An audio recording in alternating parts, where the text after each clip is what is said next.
আমরা কোনো ঝামেলা করতে চাই না। ঝামেলা যারা করছে তাদেরকে আটকান, প্রকাশ্যে ভিডিও করে ধমকি দেওয়া হচ্ছে, লোকজন ডেকে বেলডাঙ্গাকে শেষ করে দেওয়ার জন্য আপিল করা হচ্ছে, এরকম ভিডিও প্রকাশ্যে ঘুরছে।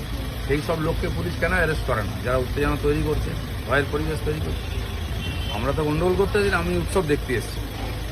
আমি না গেলে উৎসব হয় না এরকম নয়, কিন্তু আমি গেলে যদি উত্তেজনা হয় তো আমি যাব না। কিন্তু যারা উত্তেজনা ছড়াচ্ছে তাদেরকে অ্যারেস্ট করার, বন্ধ করার দায়িত্ব হচ্ছে পুলিশের। আমরা ভদ্রলোক, আমরা আইন মেনে চলি, আমাদের বুঝিয়ে লাভ নেই। যারা বোঝে না, আইন হাতে তুলে নেয়, তাদেরকে বোঝাবার দরকার আছে। যে ভাষায় বুঝবে সেই ভাষায় বোঝাবার দরকার আছে, আর নাহলে উত্তেজনা বাড়বে। তো আমাদের উৎসবেতেই 144 ধারা জারি করবে।